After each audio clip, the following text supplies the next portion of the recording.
करने आए हुए हैं?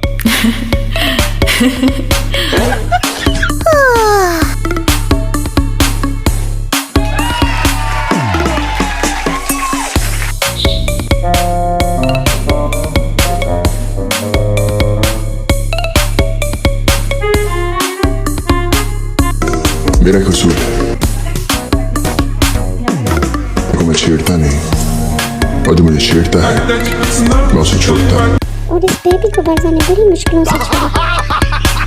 अस्सलाम वालेकुम, welcome back to my channel Varza की मॉम व्लॉग्स। कैसे हैं आप सब?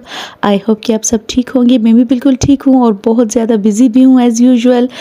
मेरे ख़्याल से आजकल का दौर ही ऐसा है कि हर कोई बिज़ी है। कोई भी ये नहीं कहेगा कि मैं फ़्री हूँ, क्योंकि फ़्री टाइम मिलना बहुत मुश्किल हो गया है आजकल हर किसी को।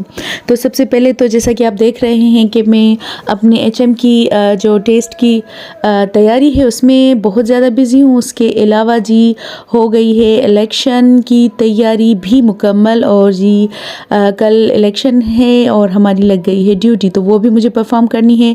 तो वो सारा भी इंशाल्लाह एक्सपीरियंस आपके साथ शेयर करूँगी। तो जी आजकल जो तैयारी हो रही है वो मैं पढ़ रही हूँ चाइल्ड साइकोलॉजी को, और माइंड डेवलपमेंट है, जिस तरह से ये डिसऑर्डर्स हैं बच्चों में किस तरह से पाए जाते हैं, तो वो बहुत ज़्यादा इंटरेस्टिंग टॉपिक्स हैं। तो मैंने सोचा कि क्यों ना आपके साथ भी थोड़ी सी बात शेयर करूँ, फिर उसके आगे तो चलकर हम अपनी रूटीन ही शेयर करेंगे। तो मैं आपको बताती चलूँ कि आजकल जो है पेरेंट्स को या टीचर्स को बहुत कम ही पता चलता है कि किस टाइप के डिसऑर्डर्स जो बच्चों में पाए जाते हैं। काइंडली इन डिसऑर्डर्स को थोड़ा सा नोट कर लें और इनको टैक्टफुली हैंडल करें, ताकि आपके बच्चे जो है नॉर्मल लाइफ स्पेंड कर सके, क्योंकि हमें ज़्यादातर पता चलता नहीं। तो अगर सबसे पहले हम बात करें किसी डिसऑर्डर की, तो वो डेलेक्शिया है।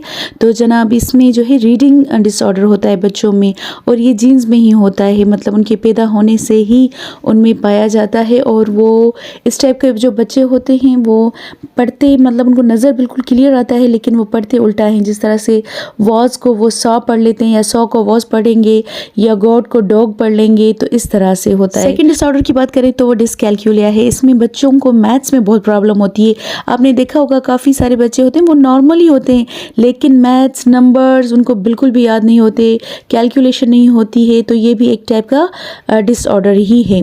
और जी इनमें ज़्यादा ख़तरनाक होती है ऑटिज़म। ऑटिज़म में बच्चा बिल्कुल आई कांटेक्ट नहीं करता, ख़ुद को आइसोलेट कर लेता है, और जो है वो सोशल नहीं रहता, किसी से मिलना मिलाना बिल्कुल पसंद नहीं करता, और छुप जाता है कोई अगर आ जाता है। तो इन बच्चों को बहुत ही टेक्टफुली जी आप उनको डील करें। तो यहाँ जी हम आ गए हैं इलेक्शन से एक दिन पहले। यहाँ पर हमारे यहाँ जो इलेक्शन का सारा जो सामान होता है वो यहाँ पर प्रोवाइड किया जाता है। तो ऑब्वियसली बरज़ा मेरे साथ होती है हमेशा, क्योंकि मुझे पीछे कोई ऐसी सपोर्ट नहीं है कि मैं उसको छोड़ कर जाऊँ। तो यहाँ जी हम वहाँ से सामान लेकर आए थे, पूरी टीम थी हमारी जो माशाल्लाह से बहुत ही अच्छी एक हमें प्रिजाइडिंग ऑफिसर मिली थी। हमारी ड्यूटी थी असिस्टेंट प्रिजाइडिंग ऑफिसर की। और जी जनाब देखिए यहाँ पर हमने सामान रख लिया, फिर हमने बूथ स्टार्ट कर दिए सेटिंग करना। यहाँ पर हमारी वो सेटिंग चल रही थी और बरज़ा मज़े से बैठकर पोएम्स देख रही थी। शुक्र है कि इतना तंग नहीं किया उसने एक दिन पहले, क्योंकि मैं बहुत परेशान थी कि दूसरे दिन भी मुझे उसको लेकर आना था। तो यहाँ स्कूल्स में जैसा कि आपको पता होता है कि ये सारा सेटिंग की जाती हैं ज़्यादातर। तो जी यहाँ पर आप देख सकते हैं कि ये सेकेंड डे है और हमारी जो है पोलिंग स्टार्ट हो गई थी। यहाँ पर ये स्टैम्प्स थे जो हम लगा रहे थे प्रिजाइडिंग असिस्टेंट प्रिजाइडिंग के। पूरा दिन तो बहुत ज़्यादा बिजी गुजरा, और बरज़ा ने भी मुझे काफ़ी तंग किया, वहाँ पर काम करने नहीं दे रही थी। और सबसे ज़्यादा जो तमाशा इस आदमी ने किया था यहाँ पर, जब लास्ट में हम रिज़ल्ट बना रहे थे और इतना पेशेंटली हमारी प्रिजाइडिंग ऑफिसर हर किसी को डील कर रही थी, लेकिन ये पता नहीं किस टाइम का एक इल मैनर्ड बंदा आ गया था अंदर घुस के। पता नहीं क्या इलेक्शन का कोई ऐसा प्रेशर होता है दिमाग पर कि इनको कोई समझ नहीं आती है कि किस तरह से जहाँ पर फीमेल बैठी हुई हैं वहाँ इस तरह से धड़ल्ले से घुस कर आना। और फाइनली उसकी अपनी ही इंसल्ट हो गई, पुलिस वगैरह उसको लेकर गई थी। तो चले ये तमाशे तो हर जगह होते थे, और हमने सुने भी काफ़ी जगह इससे ज़्यादा तमाशे तमाशे हुए थे, लेकिन बहरहाल हमारा टाइम बहुत अच्छा गुजर गया। फाइनली हम वापस आ गए और जी ये है वो इनकम जो हमें पूरे दिन की मेहनत के तौर पर हमें रिवार्ड दिया गया था, जो कि बहुत ही इंसफिशेंट है। मेरे ख्याल से जितनी मेहनत होती है इलेक्शन वाले दिन उसके हिसाब से तो बहुत कम है, लेकिन चलो गुजारा हो जाएगा। तो उसके बाद बहुत ज़्यादा थकावट के बाद तो मेरी हिम्मत बिल्कुल भी नहीं बन रही थी कुछ बनाने की, तो मैंने सोचा कि मैं सिर्फ जस्ट रोटियां बना लेती हूँ, क्योंकि होटल की रोटी तो मुझसे अभी आजकल खाई नहीं जा रही है बिल्कुल भी। तो बर्ज़ा के लिए मैंने एक बॉयल कर लिया, मैंने कहा उसको तो खिलाकर थोड़ा सा रेस्ट करवा दूँ, और हमने एक सोचा कि बाहर से कुछ मंगवा लेते हैं, तो इस तरह से टाइम पास हो जाएगा, क्योंकि थके हुए भी बहुत थे। रात के तकरीबन 9:30 बज रहे थे जब हम 8:30 बजे वापस आए, लेकिन थोड़ा सा फ्रेश हो जाएं, थोड़ा सा रेस्ट कर ले, चाय वगैरह पी तो थकावट दूर हुई। तब जाकर इतनी हिम्मत हुई कि हमने थोड़ी सी रोटी बनाई और डिनर किया।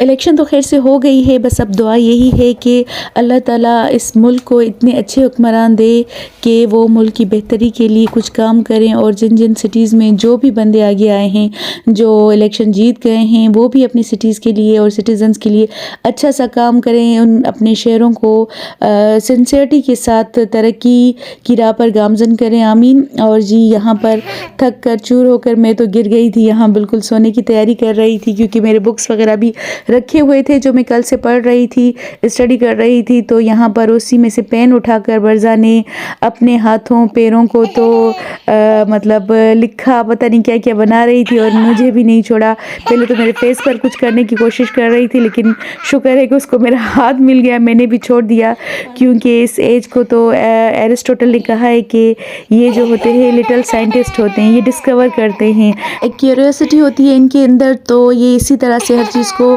जो है खोजते रहते हैं। तो मैं भी इसको छोड़ देती हूँ कि जो इसका दिल चाहता है वो करती रहे। और आजकल ना सिर्फ इसके हाथ पैर और जी मेरे घर के दरो दीवार हर जगह पर बहुत ज़्यादा लकीरें होती हैं, और ये इसी तरह से आजमाती रहती है। मैं भी इसको छोड़ देती हूँ। चलें जी, इसके साथ ही मैं अपने ब्लॉग का एंड करती हूँ। नेक्स्ट ब्लॉग में आपके साथ मिलूंगी, तब तक के लिए इजाज़त दीजिए। अल्लाह हाफिज़। तो मेरा लग रहा है उसमें नंबर, मुझे लग रहा है उसमें नंबर में कोई हेरफेर नहीं हुआ, खाली नाम ऊपर नीचे हो गया।